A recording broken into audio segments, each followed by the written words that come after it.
but they have committed to it and have stuck to task, recognizing the import of this valuable resource that we're working on. We also would like, of course, to indicate that in this program of activities that we have undertaken, we have continued to serve the legislative needs of this territory. During the period, there are significant legislative amendments and new laws that would have been passed. And just to mention a few, these would have included, for example, the British Virgin Island Business Companies Act, amendment to that. We have also had passed the Non-Profit Organizations Act, and that again is a critical piece of legislation given the importance of the financial services sector to us and the fact that we understand that we need to keep abreast of developments there. We have also passed importantly in the area of crime, the Authorization of Surveillance Devices Act, and that came through, and again we of course assisted with the drafting of that legislation, and that we must say is non-books. And we will continue through the dedicated and hard-working staff of Chambers to work on these legislative areas as and when required, and will continue to give of our support in that area. We also, of course, must, without more, also indicate that during the period we have taken to task seriously our obligations in the international sector in relation including to dealing with mutual legal assistance requests and so on. We have had a great volume of requests coming through for obvious reasons given the nature of what we do here.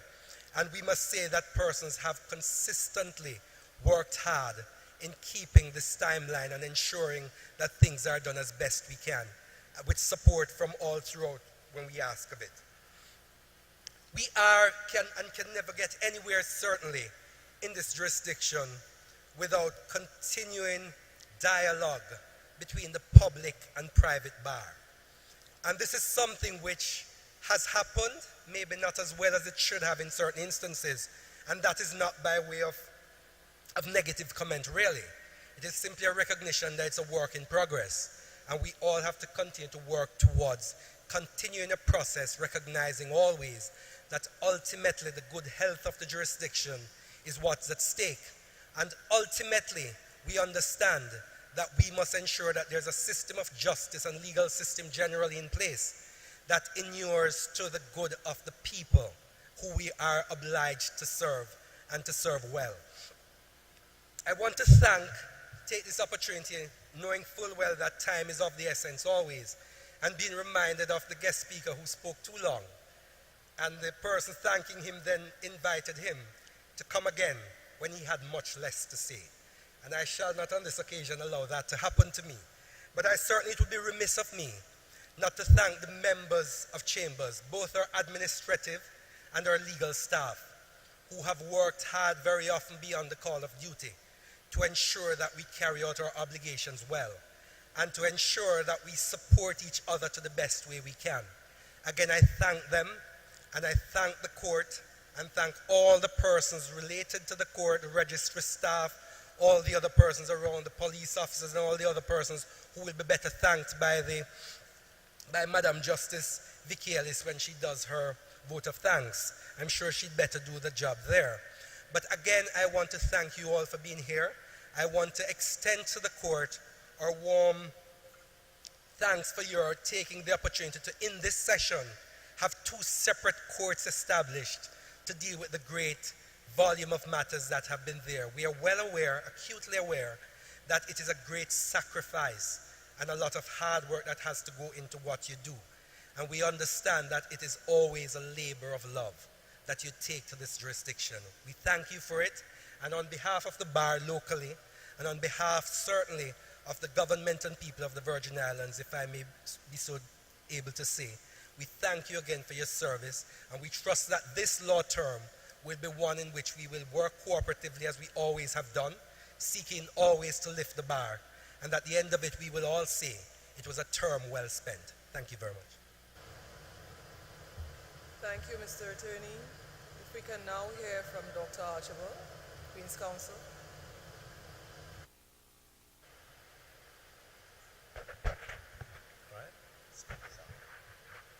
My Lady, the Chief Justice, my Lords, the Justices of Appeal,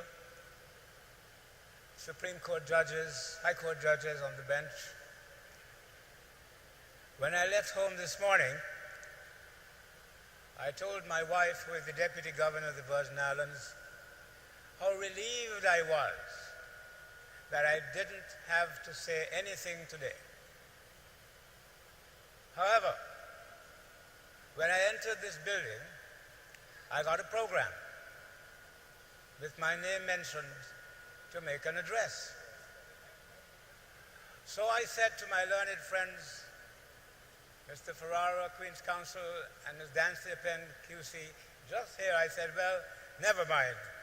I will not be more than a minute before the court. And both of them said to me, never. You will speak today and put this matter in perspective for the Virgin Islands people and for the Virgin Islands schools. I didn't know how serious they were, but Mr. Ferrara produced some paper from his pocket and said, look, write, make a note. And Ms. Dancy Penn, Queen's Counsel, gave me a pen and said, you must do that today. So here am I, trying to put it in perspective, this historic meeting for the Virgin Islands people. My Lady the Chief Justice, it is no simple thing to express the happiness of the Virgin Islands people and the bar, to see you presiding and giving to the Caribbean region a challenging address. But for the first time in our history, there is not one Virgin Islander on the bench today. There are two.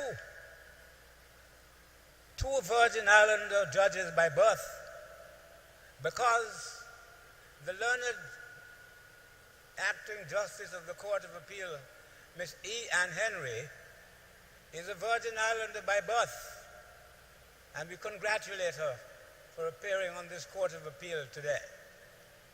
I have a particular reason to be happy because her father, the renowned Reverend Henry, lived in this country, was head of the Education Council, and her uncle was the renowned Henry QC, Rowan Henry QC.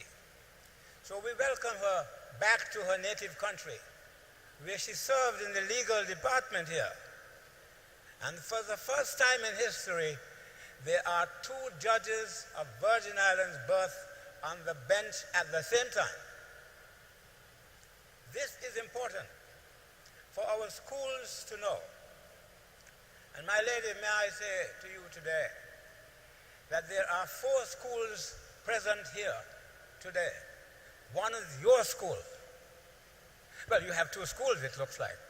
But let me call the first one from Virgin Gorda. The Brigado Flax Educational Center Secondary Schools, they're here. Could they stand? Brigado Flax. Over there. That's the representatives, my lady, from your country, your schools. And then, my lady, from your high school, the BVI High School. They're here. BVI High School.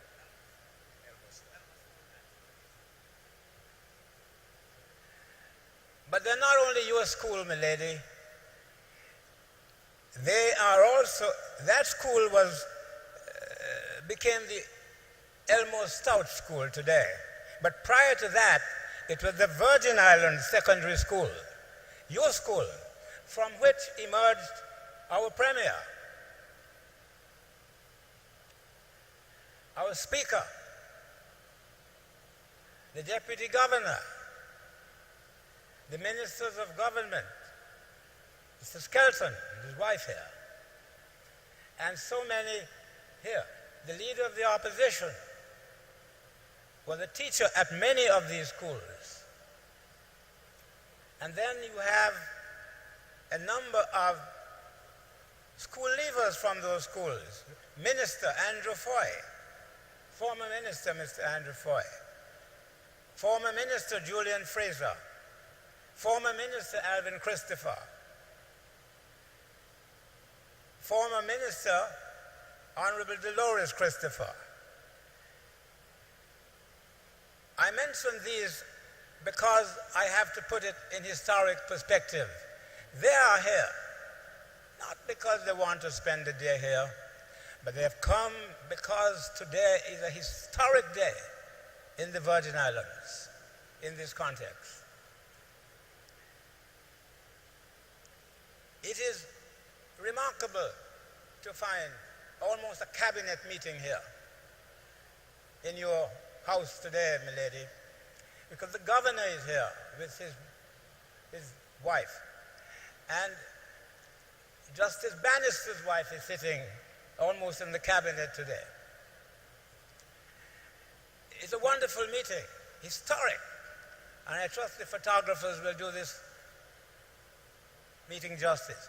But today here, my lady, is one of the great heroes of the Virgin Islands. In this building where we sit, it is on the grounds called the Shirley Grounds. The Shirley Grounds and the sports ground about were donated by a great Virgin Islander, donated, and they're called in his honor. He was a civil servant, one of the great civil servants of this country, a very humble man. He is in this room today, Mr. Ogilvy Shirley. I wonder if you can see him. Yes, here is he, over here. Quite a simple man. Now, there are two other schools that have come today, and they are the Seventh-day Adventist High School. Seventh-day Adventist High School. They're there. And then we have the St. George's Secondary School. The St. George's School was a school to which Mr. Shirley went as a boy. They're there. Father Branch will tell you, well, he leads that school today. It's a historic day. These schools have come to note what is happening here. From these schools will come the leaders of this country and the Caribbean. And I am grateful to my learned friends on my right who pressed me into saying something about them. But I'm gone more than halfway in my speech now. I would like to say, my lady, the Chief Justice, that you have given us a challenging address, and those of us at the bar must pledge ourselves to ensure the success of not only this term to come, but of your Chief Justiceship. It is for the first time I've seen 10 judges sitting at an opening in the Virgin Islands. It looks like the United States Supreme Court to come. President Obama intends to put more women on the bench. My lady, to see 10 judges on the bench, 6 of whom are women, for me is magic. When I joined the court, or when I joined the bar 53 years ago, no woman was a judge in the whole Eastern Caribbean. No woman was a magistrate. There were only 5 women lawyers, 4 from Dominica. The Dame Eugenia Charles, the Dupini sisters, and another one I mentioned the other night, Rigsby James. In Antigua, there was Florence Lake, not Bernice Lake, Florence Lake. 5 women lawyers in the entire 10 countries. Look at it today. My lady, there are 30 Virgin Islanders who are students of law in England at this very moment. Within the next 3 years, they will be back in this country and the area. I trust they will enrich the jurisprudence, that they will enrich the practice, they will serve society, and they will make the region a richer place. So you see what is to come. And they're going to be inspired by today's meeting. They're going to be inspired by what is happening here today. They're going to be inspired, my lady, by the task you have. Nobody could underrate what you have taken on. Here are 9 countries, 6 of them sovereign, 3 dependent territories of Britain, 9 different constitutions. And for you to perform your duty, you have to take a plane every 2 weeks. Every 2 weeks. You, the 7 judges of appeal here today, must take a plane, live in a hotel, eat food that you do not like, sleep in uncomfortable beds, write judgments at tables that are uncomfortable without a library. This is a unique court, and yet one of the greatest in the world. My lady, let me say this. My learned friends, the distinguished, what I call cabinet persons, the school children today, the outer bar and the inner bar, are delighted to look at you and delighted to have heard your challenging address, Madam Chief Justice. It's a historic day. I end by inviting all those who are here today to remember that the surest foundation of the rule of law and of the perpetuation of democracy is in the independence of the judiciary. Without the independence of judiciary, there is no democracy, no safety, no future. With that independence of the judiciary, and with these young school children attending this court today, our future could be very bright indeed. This is a magical and majestic moment. May God match us with his hour. I end with the words of Aristotle. So many worlds, so much to do, so little done, such things to be. May it please you, my ladies and my lords. Thank you for that, Dr. Archibald. Mr. Michael Fay, Queen's Counsel.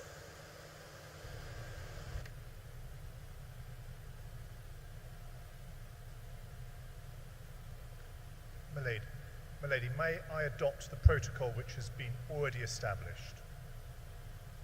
My lady, this is the first time I address you from the inner bar, and I'm very pleased and very honoured to do that. I'm particularly honoured for those of us that attended the law fair to have the opportunity to do so in a gown before my learned friend Mr. Bristol moves his motion to abolish gowns in this court. Lady, as you know, there are 11 Queen's Counsel in the British Virgin Islands. 8 of them appear before you today. Your Ladyship heard from the most senior of Queen's Counsel in this jurisdiction. And now, thanks to the good grace of my learned friends who all made way for me, you hear from the most junior Queen's Counsel in this jurisdiction. Lady, each of those counsel sitting at this row and a number of the judges sitting with you have taken it upon themselves to cajole, to push, sometimes to instruct me as to the appropriate way I should conduct myself since I first arrived in the territory 18 years ago. When I arrived here in 1996, I had no idea that 18 years later I would be standing at the inner bar. I had no appreciation it might be a possibility. I'm very grateful to your ladyship and your colleagues on the bench, my colleagues at the inner bar and at the outer bar, for the advice and the guidance that they have given me. Lady, it was only a few months ago that the motion to admit me was admitted. It was moved by my learned friends, Miss Penn and Mr. Hunt, and here I now find myself. So, my lady, this is the first time I've addressed a court in such a building. I've addressed courts, obviously, in courtrooms, in chambers. Here in the British Virgin Islands, I've addressed courts in what is supposed to be a reception room at Prospect Reef next to the shore. I've addressed judges by telephone, by video conference. On one occasion, when the judges are in the judges' lodgings, I've addressed them. And on one occasion, I addressed a judge on a Sunday evening in his front room, standing in front of his fireplace while he relaxed in his armchair with his slippers on. But I've never been in a court before where I've addressed, as my learned friend Mr. Archibald says, 10 judges, nor have I done so in the presence of, I suspect, 75 or so lawyers, and all the important people in this territory are appearing today in your court.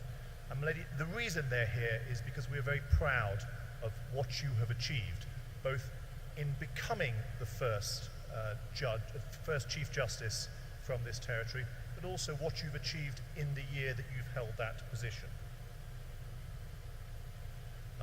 Lady, the one thing I would say about this court is that the air conditioning noise in here makes Justice Ellis's air conditioner seem very tame indeed when you address her in her court.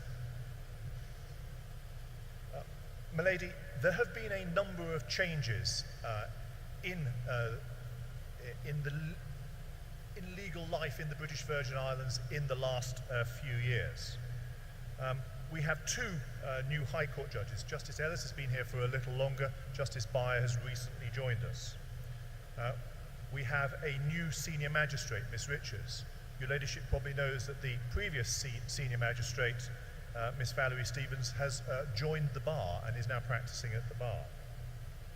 We have two new deputy registrars, Mr. Mills and Miss Penn Smith.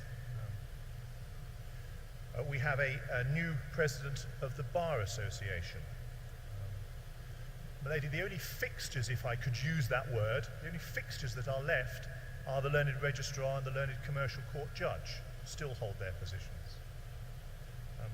Lady, we have a relatively recent appointment as Attorney General and a DPP who's been in office for a year.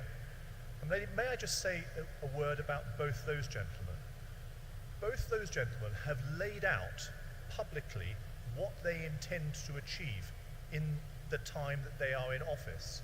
And they have then said that they will report back on what they intend to do. My lady, they have both made huge steps in improving the quality and the speed with which their offices produce their work. You've heard from the Attorney General a few moments ago. No doubt you'll hear from the DPP what he has done. I think the perception at the bar is that both of them have done a good job, and this policy that they've adopted is saying, this is what I'm going to do, and at a later date saying, this is what I said I was going to do, this is what I have achieved, this is what I have left to achieve, and these are the new tasks I'm going to take on, are exactly what we should see from the leaders of the public bar in the British Virgin Islands.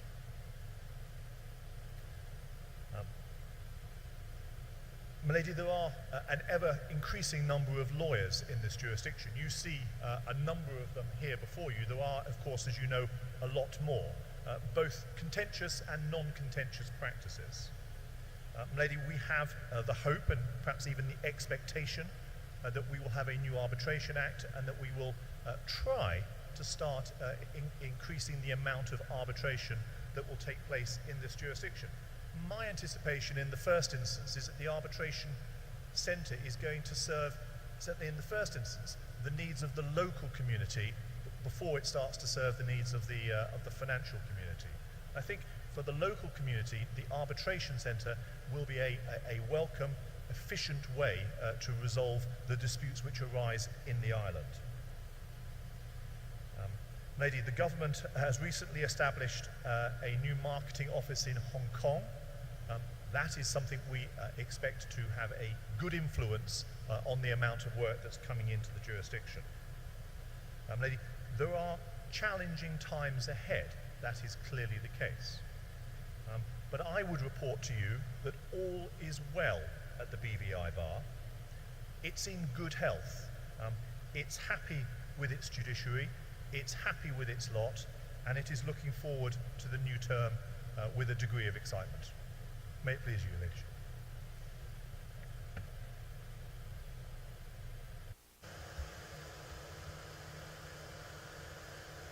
Thank you, Mr. Fay. We'll now hear from Mr. Wade Rajbansi, Director of Public Prosecutions in BVI.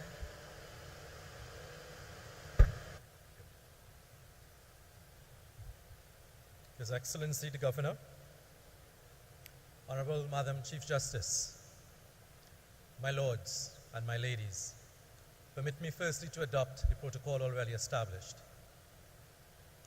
At the opening of the law term last year, I was afforded the privilege of addressing you as the newly installed DPP. I addressed you then as a stranger, but today, 1 year later, I stand on more familiar ground and addressed you accordingly. All the plans that I articulated last year for the office of the DPP, which were described as ambitious, have in fact been implemented with tangible success. It was my fervent hope to develop a forensic prosecutorial service staffed with competent attorneys and managed by stellar administrators.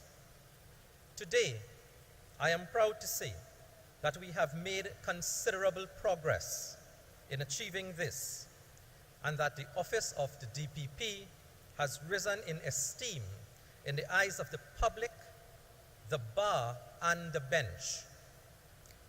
His Lordship Justice Redhead, in his closing address to the High Court on the 24th of July 2013, commended the office of the DPP, and I quote, "for the evident significant changes for the better over the last year," unquote. It would be remiss of me if I did not thank the staff of the office of the DPP for their support and willingness to embrace the new order. As a team, we continue to learn, to grow, and to improve. In terms of accounting for performance, a comprehensive annual report for the year 2012-2013 has been laid before the House of Assembly and is available to the public. I am sure that those of you who take the time to source and read this report will be pleased by the data contained therein. I would also like to mention two ongoing projects, namely the thrust towards restorative justice and the elimination of human rights abuses against persons arrested and charged and persons on remand. These issues are often sidelined, but should properly engage our attention in an era where access to justice and adherence to the rule of law have become the cornerstones of the proper administration of justice and modern law enforcement. I see my duty as the DPP as extending beyond the doors of the courtroom and into the society I serve. And in that vein, I cannot help but comment on an issue which troubles me greatly, and that is the frequency and nature of crimes against women and children in the BVI. In a society of this size, it is alarming, deeply troubling, and obviously indicative of a growing problem. It goes without saying that a nation that fails to protect its most vulnerable members of society is heading for a crisis. The psychological effects of these crimes on women and children are unfathomable and have lasting consequences that trickle into the rest of the society. These human beings are often so fundamentally scarred that they are unable to maintain normal lives and normal relationships. It is incumbent on us all to work together to determine the cause of this behavior and develop strategies to deal with it. A truly progressive society does not simply punish and shame deviant behavior. It seeks out preventative rather than curative measures.